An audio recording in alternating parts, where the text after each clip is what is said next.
I thought moving into my dream home meant peace and quiet, until the self-appointed HOA Queen Karen decided she owned my property too. But when I caught her trespassing and refused to back down, she did the unthinkable. She called 911 and accused me of attacking her. Now, with the cops at my door and my reputation on the line, I have just one shot to expose her lies before things spiral out of control. Will justice prevail, or will Karen's twisted schemes ruin everything? Stay till the end. You won't believe how this showdown ends. The first time I met Karen, she was standing in my driveway, clipboard in hand, glaring at my house like it had personally offended her. I had barely finished moving in. Boxes still lined the garage. The Wi-Fi wasn't even set up yet, and I had just figured out where to put my coffee maker. But apparently none of that mattered to her. What did matter? My trash cans weren't in the approved location. I stepped out onto the porch, still in my sweatpants, coffee mug in hand, as she scribbled furiously on her clipboard. "Excuse me," I said, blinking at her. She turned sharply, pursing her lips. "Oh, good morning. You must be the new homeowner," she said in a voice that was a little too sweet to be genuine. "I'm Karen, the HOA president." I took a slow sip of coffee. "Nice to meet you, Karen. What can I do for you?" She gave a tight-lipped smile. "Well, I just noticed a few minor violations that need correcting. First, your trash cans need to be placed exactly 3 feet from the curb, not against the side of your house. Second, I didn't see your HOA membership paperwork come through, so I wanted to follow up." I held up a hand. "Oh yeah. That's because I'm not in the HOA." Her expression flickered, as if I had just spoken some ancient forbidden language. I'm sorry. I opted out when I bought the house," I explained.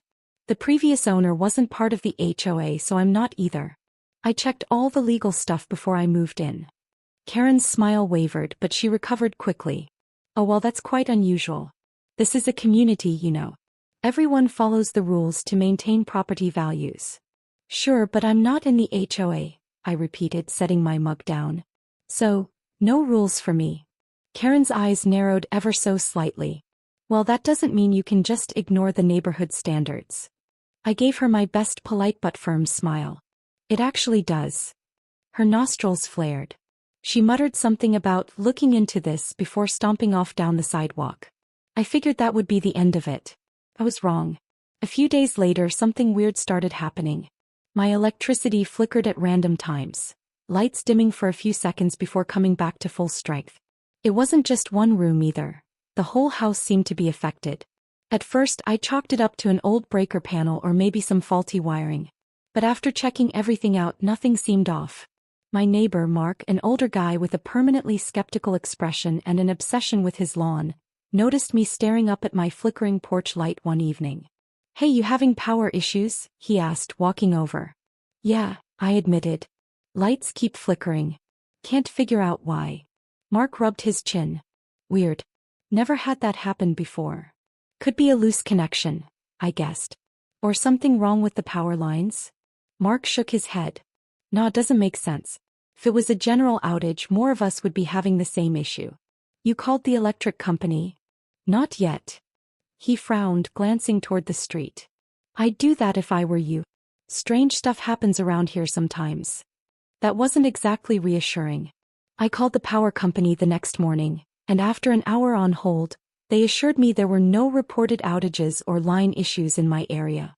They even checked my service remotely and said everything looked normal. "Probably something on your end," the rep told me. Frustrated, I decided to investigate further. That's when I noticed something really strange. One night around 10 p.m. the flickering started again. This time I was standing near the breaker panel in the garage when it happened. I heard a faint click, like a switch being flipped, coming from outside. Heart pounding, I grabbed a flashlight and headed out the back door. I crept along the side of the house, following the sound. When I reached my side yard, I spotted a small metal box mounted near the ground. I hadn't paid much attention to it before, but now I saw a faint red light blinking on its side. And that's when I noticed something even more concerning. The box had wires running into my property's power line. Someone had tampered with my electricity. I crouched down, examining it more closely. There was a small keypad on the front, and it didn't look like anything I had seen before. My stomach churned. Was someone controlling my power remotely? Was this some kind of illegal device? A noise made me freeze. Footsteps on gravel. I turned off my flashlight and stayed still, listening. The sound was coming from the street side of my yard. Slowly, carefully, I peered around the corner, just in time to see a shadowy figure walking away from my property. Karen. My jaw nearly dropped. What the hell was she doing outside my house at night? I watched as she walked briskly back toward her own home, her phone glowing in her hand. Suddenly everything clicked. The flickering lights, the strange power issues. She was messing with my electricity. But why? I wasn't sure yet, but I knew one thing. This wasn't just about HOA rules anymore. This was something else. And whatever Karen was up to, I wasn't about to let her get away with it. I pulled out my phone and started recording, zooming in on the mystery box connected to my power line. Then I turned my camera toward Karen's retreating figure. If she wanted a war, she was about to get one. But I had no idea just how far she was willing to go. The next morning I woke up with a plan. Karen had been messing with my electricity, but I still didn't know why or how. The device hooked up to my power line wasn't something I recognized, and before I confronted her, I needed to understand what I was dealing with. I spent half an hour researching power diversion devices, and what I found made my blood run cold. Some HOAs had been known to install voltage regulators to enforce energy-saving initiatives without homeowners' permission. They could remotely control a property's energy usage, dimming lights, capping power consumption, even shutting down appliances. Baker. It was illegal to tamper with a private home's electricity without consent. I had two choices: confront Karen directly or gather more proof. I chose the latter. I grabbed my phone, went outside, and knelt beside the mysterious box. As I was about to take a closer look, I heard the unmistakable sound of footsteps on pavement. "Can I help you with something?" I looked up and saw Karen standing at the edge of my driveway, arms crossed, her ever-present clipboard clutched in one hand. She had that smug, self-important expression that only someone who thrives on pointless authority could master. I forced a smile. "Morning, Karen." She glanced at the box I was inspecting and pursed her lips. "What exactly are you doing?" "Oh, just checking something." I stood, brushing dirt off my jeans. "You wouldn't happen to know what this little gadget is, would you?" Her expression barely flickered, but I caught it. A split second of something like panic before she recovered. "That." She waved dismissively. "Oh, it's a voltage regulator. Just a small neighborhood upgrade to help manage power efficiency. Completely standard in communities like ours." I folded my arms. Funny, because I never agreed to any upgrade. And I'm not in the HOA. Karen's smile tightened. "Well, it benefits everyone.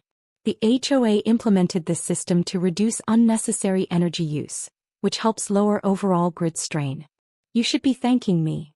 I let out a short laugh. "You hacked into my power without my permission, and you think I should be thanking you?" Karen's face darkened. "It's not hacking. It's community improvement." Community improvement would be getting permission first. I took a step closer. "So let me make this clear. I never authorized this and I want it removed." She huffed. "You can't just refuse an HOA initiative. We all have to do our part."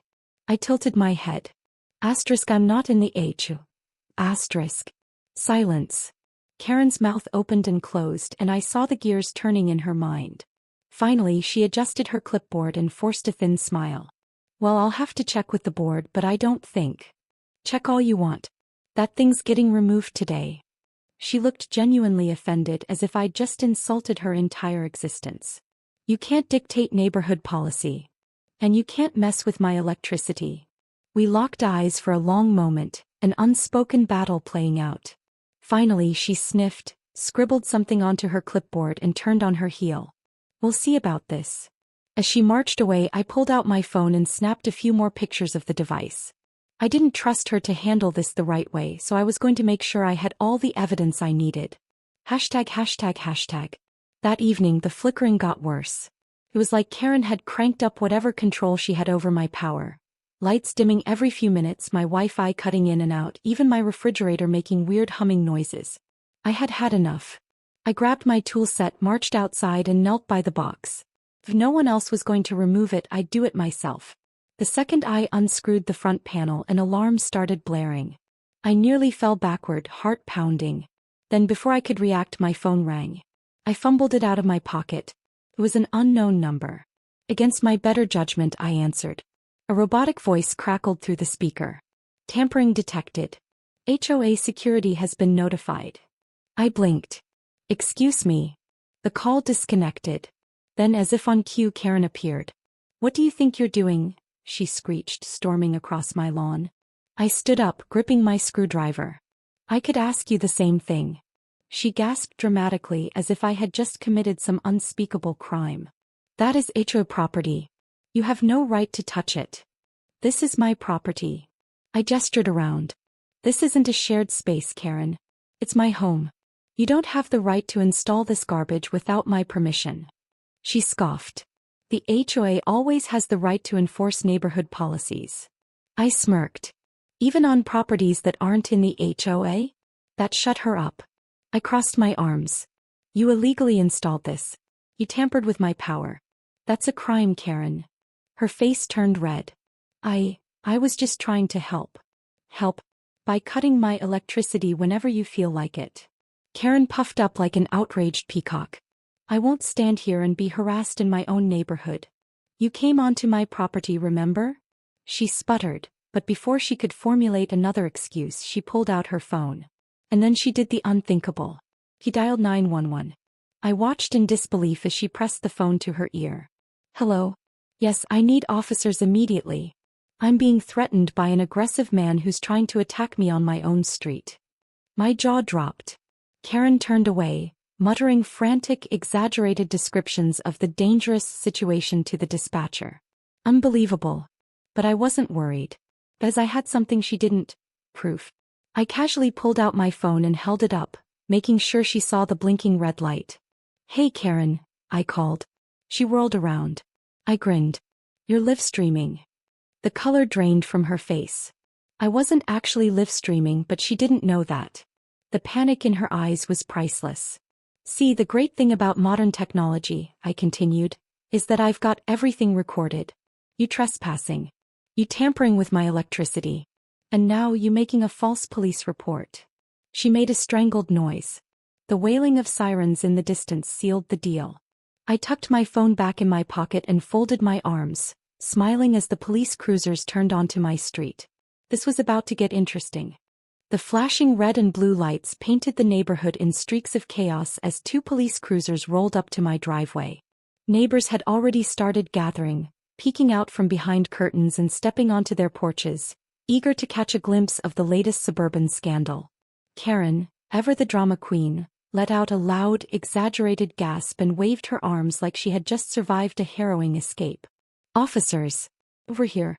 He attacked me, she shrieked, pointing a trembling finger at me as if I had just lunged at her with an axe. I leaned casually against my fence, arms crossed, watching the show. The first officer, a tall guy with a buzz cut and the kind of exhausted expression that said he had seen one too many Karen incidents, stepped forward. All right, ma'am, slow down. What exactly happened here? Karen launched into her rehearsed sob story. I was just trying to enforce HOA regulations when he snapped. He became violent, started screaming at me, and then he tried to grab me. I blinked. Wow. That's a fascinating interpretation of reality. The second officer, a woman with sharp eyes that seemed to see right through the nonsense, turned to me. Sir, what's your side of the story? I smiled and pulled out my phone. I'm so glad you asked. Because I have everything recorded. Karen's face drained of color. What? I unlocked my phone and tapped the play button. The video showed everything. From me calmly asking her to leave to her freaking out when I said I wasn't in the HOA, to her dialing 911 while I stood there with my arms crossed, not making a single threatening move. The officers watched in silence. The only sound was Karen's voice from the recording, claiming I was attacking her, while she was the one trespassing on my property. Buzz cut officer sighed and rubbed his temples. Ma'am, do you want to explain why this video doesn't match anything you just told us? Karen stammered, looking around as if searching for a lifeline. He must have edited it. That's not what happened. The female officer raised an eyebrow. This is a live recording. You were aware he was filming you the entire time. Karen let out a nervous laugh. Well, I was just scared. He was being aggressive. Buzz cut officer looked back at me. Sir, Did you give her permission to be on your property? Absolutely not, I said. And I'd like to formally file a trespassing complaint. Karen's mouth dropped open. Trespassing? But I was enforcing neighborhood policy. You have no jurisdiction over this property, ma'am, the female officer said bluntly. And from what I can see, you've tampered with this man's electrical system, which could be considered property damage or even utility theft, depending on how it was installed. Karen's indignation instantly flipped to panic. Oh no, I wasn't stealing anything. It was just a minor adjustment. For community efficiency. Buzz cut officer sighed. All right, let's slow this down. First, ma'am, do you understand that making a false police report is a crime? Karen opened her mouth, then closed it. And second, he continued, do you have any documentation proving that this electrical device was legally installed with the homeowner's consent? Karen looked like she was about to faint. I mean the HOA has the authority to. No, it doesn't, I interrupted. Not over my house. The officers exchanged a look, then turned back to Karen. Ma'am, we're going to need you to come down to the station for questioning, the female officer said. Karen's face twisted in pure horror. What? You can't be serious. Buzz cut officer pulled out a notepad. We have you on record making a knowingly false police call, trespassing on private property, and possibly tampering with electrical systems, which could carry serious consequences. Karen sputtered, looking wildly around as if the neighborhood would rise up to defend her. Some of the other HOA members had gathered across the street, watching in stunned silence. You can't do this. I'm the HOA president. The female officer pulled out handcuffs. That doesn't make you the law. Karen shrieked, yanking her arms away. I'll sue all of you. This is harassment. I sighed dramatically. Karen, I think you meant this was harassment. I gestured to my property, then to my phone. You've been caught on camera breaking multiple laws. You're not the victim here. The officers exchanged another glance before Buzz cut officer shook his head. All right, ma'am, we're taking you in for further questioning. You're not under arrest at this time, but we need you to come with us. Karen turned her rage to me. You'll regret this. You think you can just defy the HOA? You think you can win? I smiled. I know I can. And with that, Karen was escorted to the police car, still raving about neighborhood values and the greater good. As the officers drove off, I let out a long breath. The neighborhood was silent for a moment. Then Mark, my older neighbor with the perfectly manicured lawn, walked up and clapped me on the shoulder. Damn, he said, shaking his head. I've been waiting years for someone to put her in her place. I laughed. Glad I could be of service. The other neighbors slowly dissipated, some murmuring in agreement, others just staring at me like I was some kind of suburban legend. I turned back to my house, feeling lighter than I had in days. Karen might have been a nightmare, but I had stood my ground. And best of all, my lights weren't flickering anymore. A week after Karen's dramatic downfall, the neighborhood was peaceful. It was almost eerie how quickly things returned to normal once she was out of the picture. For the first time since I moved in, I could step onto my porch without someone peering at me from behind a curtain. No more passive-aggressive notes taped to my door, no more bizarre electricity fluctuations, and best of all, no more HOA clipboard-wielding dictator lurking on my property. I had expected some kind of retaliation or at least a desperate attempt at a comeback, but Karen had gone uncharacteristically quiet. After her little ride to the police station, she had returned home late that night, avoiding eye contact with anyone. The next morning, a for sale sign appeared on her lawn. The neighborhood grapevine was buzzing.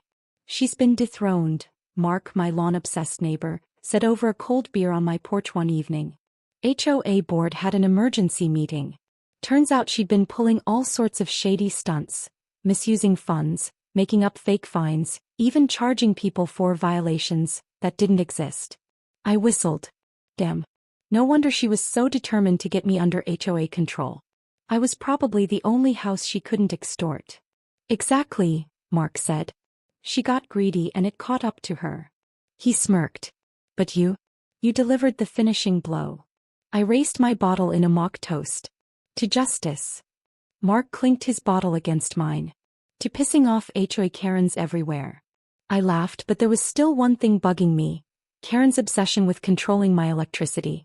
She'd been desperate to keep that little power diversion device under wraps, which meant it had to be more than just a neighborhood efficiency measure. And if there was one thing I hated, it was an unanswered mystery.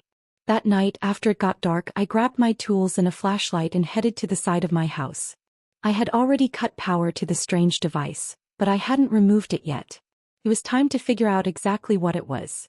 I crouched beside the metal box, pried open the front panel and got my first good look at the guts of the thing. What I saw made my stomach drop. This wasn't just some voltage regulator. This was a submeter, a device used to track energy consumption. Karen hadn't been limiting my power. She had been stealing it. I sucked in a breath, tracing the cables. A second set of wires led from the box, running underground toward Karen's house. Unbelievable. The flickering lights, the weird power fluctuations. It wasn't because my electricity was being cut off. It was because Karen had been siphoning power from my house to hers. She must have installed the device when I was still moving in, knowing I wasn't part of the HOA and wouldn't be regularly inspected. And because I hadn't known what to look for, I'd been footing part of her electric bill for weeks. I let out a low whistle. "Oh, Karen," I muttered, shaking my head. "You really outdid yourself. Now, I could have gone straight to the police with this." I grinned, an idea forming. ####. The next morning, I made a quick trip to the hardware store. When I returned, I got to work. First, I cut the lines running from my house to Karen's, ensuring no more power was being diverted. Then, using a little creative rewiring, I redirected her house's electricity back into my system. Not enough to cause damage, just enough to make sure she got a taste of her own medicine. Then I waited. It didn't take long. That evening, as the sun set, Karen's porch light flickered once, twice. Then shut off completely. Then her entire house went dark. Less than 5 minutes later, she stormed out onto her front lawn, phone in hand, furiously typing. I casually stepped outside, pretending to check my mailbox. "Everything okay, Karen?" I called, struggling to keep a straight face. She whipped around, eyes wild. "No. I'm having electrical issues. My whole house just shut off. I'm calling the power company." "Oh, weird." I scratched my chin. "You sure it's not some kind of power diversion issue?" Her face paled. "I mean, I did find this weird little box hooked up to my power line," I continued, feigning confusion. "Had some extra wires running to your house. But I'm sure that's just a coincidence." Karen's mouth opened, then closed. She looked like a fish gasping for air. "I'm sure the power company will have some very interesting questions when they investigate," I added. Her eyes darted around. Then without another word, she bolted inside. ####. The next day, the for sale sign in her yard had a fresh, pending sticker slapped across it. Karen was gone within a week. The HOA board, now scrambling to save face, sent out an email announcing that recent leadership changes had been made and that certain policies were under review. As for me, I enjoyed every minute of my newfound peace. No more flickering lights. No more harassment. No more Karen. Just how I liked it. What would you do if an HOA tried to enforce rules on your property, even if you weren't a member? Do you think Karen got what she deserved, or was the punishment too harsh? Have you ever had a nightmare neighbor like Karen? How did you handle it? Do you think the HOA should be held responsible for allowing Karen to abuse her power for so long?